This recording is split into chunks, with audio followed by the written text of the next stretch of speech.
birri shamarranii nyaatuyyuu ibiddan naqqabata. Siigalee qalbii akkana waliin hin qalladin qalbii biraa qalladin. No kabiraatti na waliin. Kabiraatti amma booda deebitee birri shamarranii miliyoona uumamu kaitu kana dhaabsisi.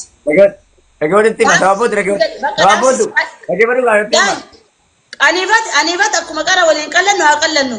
Qalbii kana dhaabsisi. Ishee qalbii kana dhaabsisi.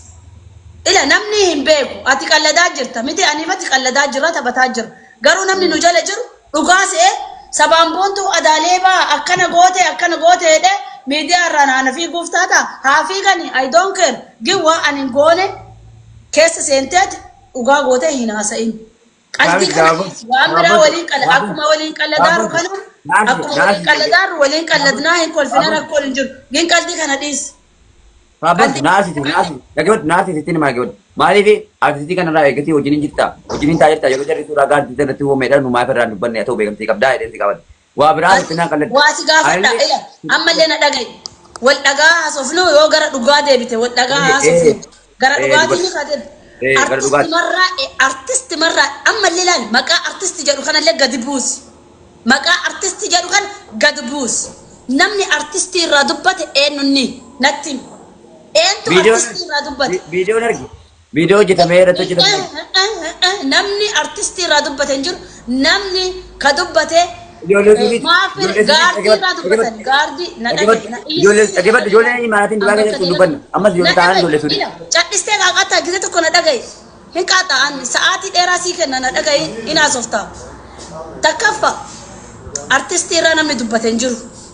Lammaffa gaardonni firiidamii maaf isa dhoggite maafi mucaan kun utaalee sirbuu dadhabe jedhanii dubbataniiran suni dhugaa gaardonni mucaa akka firiidamii hin taphanne balleessaa nu qabnu suutaan nutti mani malee asirratti iyyaniitii miti si galee namni balleessaa namni ta'ee kan balleessine hin jiru badiin uumameera okay badiin uumame mucaa akka firiidamii hin taphanne san bakka isuma eeguuf innillee isa eeguuf ummanni keenya nyaatuyyuu isa eeguullee yoo ta'e dogongorallee yoo ta'e asirra ba'aniiti viidiyoo dalaganii iyyuu dun ta'e Oromoo maaf akkana gootan jedhee namni wal gaafata viidiyoolee seeraa yoo dalaganillee homaa miti wanti akkana hin taane sitati jedhanii yoo haasaan sun rakkoo hin qabu dhugaa yoo ta'e dhugaa balleessaa lamuun ittiin deebi'u jedhee namni balleessaa irraan deebi'a si galee garuu warri viidiyoo cabbisaa ganamaa galgala irratti dalagaan sun warra hinaafa si galee hinaaftuun arsima dadhabdeeti ka irraa hinaaftee haasoftu hinaaftu dammoo nu bootaan kenninu si galee haa hinaafanii haasaa oolan nama ziqqa jedheeti namarra haasaa oolu waliin deebiitti deebisiinuu inni nu ziqqi jechuudha si galee ati wanti beektu hin jiru ila amma namni dhibbaa miidiyaa kanarra yoo waan kana iyyaa wali atillee faana ayyitaa deebii tokkotti yoo deebistee fi hin gaabaqqa namni tokkoffaa laal ittiin fammasuuf ka iyyu lammaffaa beekumsa ittiin argachuuf beekamaa ta'uuf namni beekumsa qabu namni feemesiin tokko ba'ee asirratti yoo dubbate nama saniin feemesicha beekamaa saniin waan tokkicha yoo deebistee fi hin gaa inna ummata muluufuu deebii deebistee dandeettaati. Kun illee irratti rakkisanii illee maaf akkana godhisanii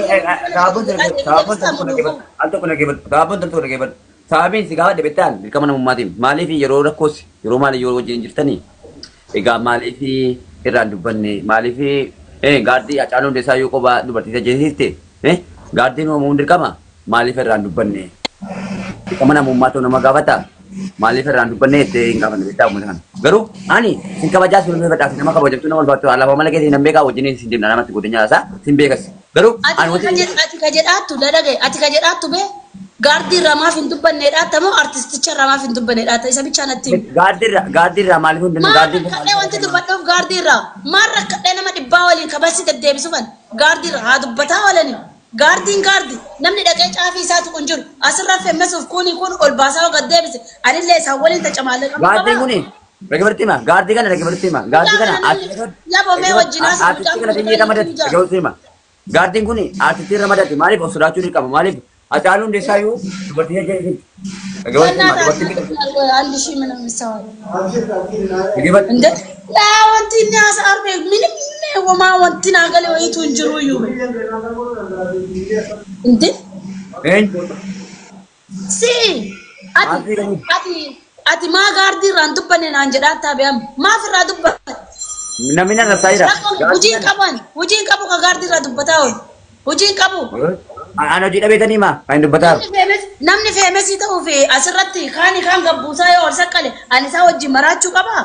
Haasaa oolanii torbaan tokkoof haasa'anii itti dhiisanii.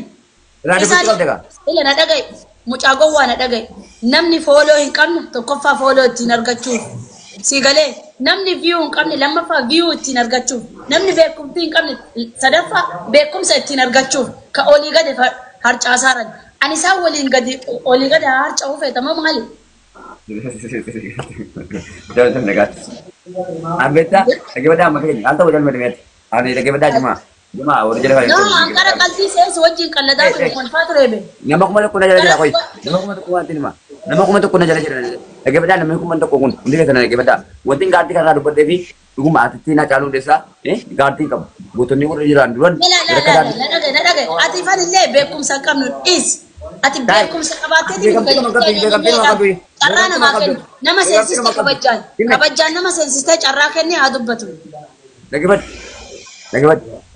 Asli begam tu. Dia begam ni jadi ni nama cerakan. Begam tu makam tu jadi. Begam tu makam tu. Tidak awalnya cara kali batin. Itu dulu lah. Begam tu makam tu. Ni nama kabajan saya sistem ni. Sekarang ni benda ni. Betul ada benda. Betul tak? Benda. Jirtu kami naga kisah ni. Negara benda. Sagaling ko jira? Injura dubat. Ya wajanda keessa inni banne barkanuma finsin caqasaayira dura hubachuu naa wayyade. Dubbataa mi waa'ee gaardii fi beektanii gaardii asitti kennitu. Itoophiyaa irraa ramadamee dhufe. Wadanni madee obboleetti kiyyaati. Nalgisniiti. Gaardii keenya tokko Itoophiyaa irraa dhufe. Asitti keenya tokko beekamaa kan Oromoo jaatu. Maalli bareedina kanaa laalcha si daawwatanii warra ol foolfiidhaa sanyii kan dhaabbatanii edee baase. Uummata hundaa baase Oromoo kudha tokko baase malee inni nama tokko qofaatii miti. Eessatti ture waan achi? Wanti keessatti ture Dubai keessatti mini argeen ture baay'ee viidiyoonis.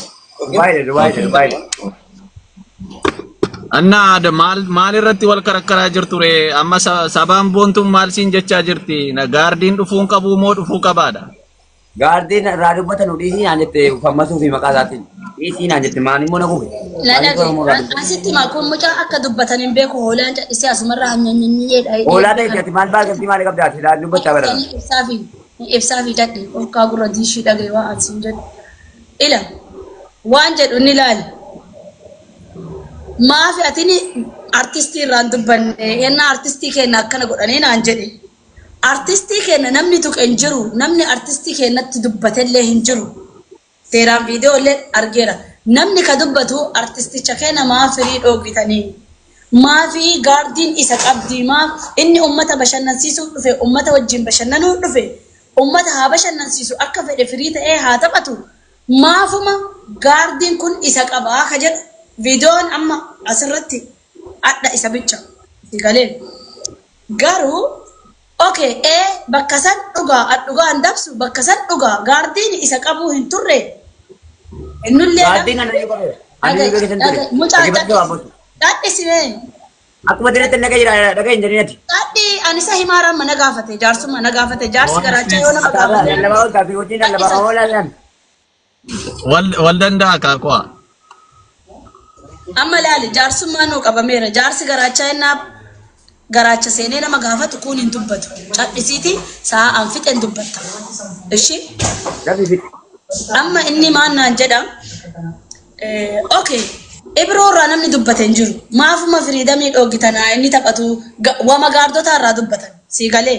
Okay bakka gaardotaa kan namni tokkoffaa gaardonni illee isumaa jetteeti.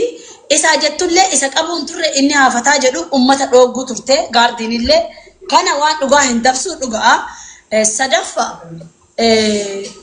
namni itti dabaleeti maa akkana gootan jedhee itti dabalee haasa'u sunillee hinaaffa. Itti dabalee haasa'u sun hinaaffa. Warra hinaaffaaf asirratti iyyuu fi warra callisee waan hin taane feemesii ta'uu fi dubbatu. Tokkoffaa namni viyuu hin qabne viyuu ittiin argachuuf.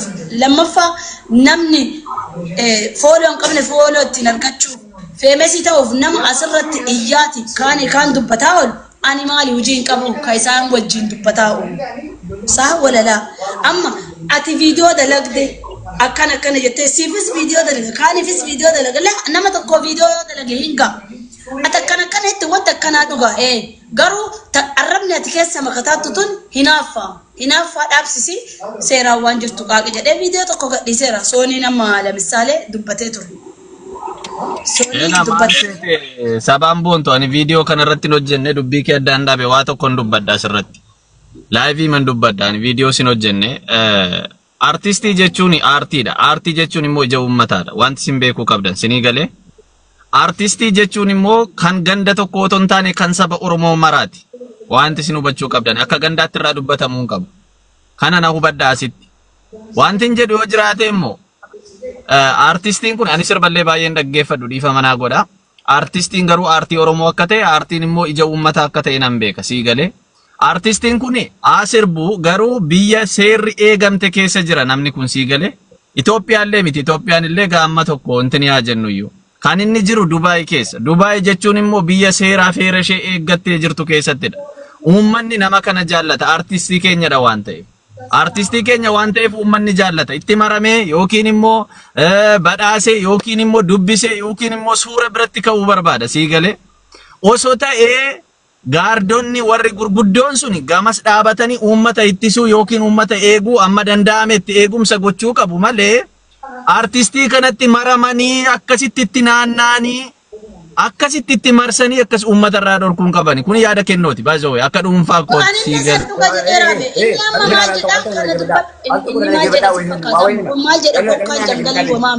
Ati maa kanan dubbanne naan jedhe artistiin mucaan maramanii gaardonni itti maramtee mucaa dhooguu qabdu ummata ittisuu qabdi malee dhugaa itti dabalataan ummata arsii ka arrabsu dammoo sun hinaaf wal jalaa booda dubbadda. Wanti isin buusa wallaa hunda keessanuu erga isin diddanii. Jigii deemi. Wal jalaa booda dubbadda sabboontu. Mee dhaggeeffadhu haa dubbatu. Maalummaa Oromoo kan hin beekne asirratti si lallabdanii siyyuu. Gaardiin kan hin uumame gaba dhaggeeffadhaa Oromoo nama dhibba sagaltoo sirreessan hundi keessanuu dhaggeeffadhaa. Gaardiin kan hin uumame dirqama namummaa dirqama Oromummaati. Kan Hacaaluu Hundeessaa ajjeese dubartiidha. Dhaggeeffadhaa dubartiitti kan dhibee ajjeesiise. Hacaaluu Hundeessaa kan diina keenya nyaate dubartiidha. Gaardii waama jiru mootummaadhaaf illee gaardii waama jiru. Rabbii wajjin. Gaardiin kenna muufii qaba yoon illee gaardii qabe gaardiin nama muufii qaba mootummaadhaaf illee jechuudha. Maaliif biyyi keenya biyya of dandeessee jiru yoo ta'u xalaataa ajjeesuun beektanuu sin. Xalaataatti bitamee ajjeesuun beektanu. Marti nyaachiti mana nyaata siif deettee uummata tokko jala keessa ajjeesuu dandeessi dingataan fakkeenyaaf jechuudha. Kanaafuu rabbii wajjin maal jedhe rabbiin balbala keessa cufadhaatii na kadhaa jedhe. Dhaggeeffadhaa. Kana keessatti sababoonni kun hudduu jala fuuteen deemtu wallaahi wajjiniin hin oole achi keessaan. Wallaahi wajjiniin naqe. Maali bareedina kana laalchite tikeetti kutannee ol dannee wajjin seenne taphataa oole. Isiin irraan dubbanne feemasummaa isii maanni kijibduun abbaa garaati. Inni dhaara saroo ittiin fammasuuf malee waa birmaa miti. Ittumaan fammasuuf akkana godhaa jiru. Garuu hin barbaachisu. Kitaaba seenaa isin gaafata kitaaba namummaa isin gaafata. Oi ana deebisee fide tasgabbaayi Ahmed koy taraa Sababoontu kana yoo isin himsineetini ammallee taraa dubbanna tasgabbaayi koy taraa dubbanna waluma jalaa booda dubbanna rakkoon hin jiru tasgabbaayi. Gibaddaa tokko nan gibaddaa waa wasin hundi keessan wal gibaddaa. Kan isin beekuu qabdannu. Hacaaluun Hundeessaa tokko qabaate gibaddaa Hacaaluun Hundeessaa tokko qabaate hindu. Obaa isaa bakkee dhaabamee ajjeefame. Ammasoo. Ahmed. Gaardii qabaachuun barbaachisaadha. Ela dhaggeeffadhu Ahmed. Na dhaggeeffadhaa kaakaa. Anko qoma jedheenaati.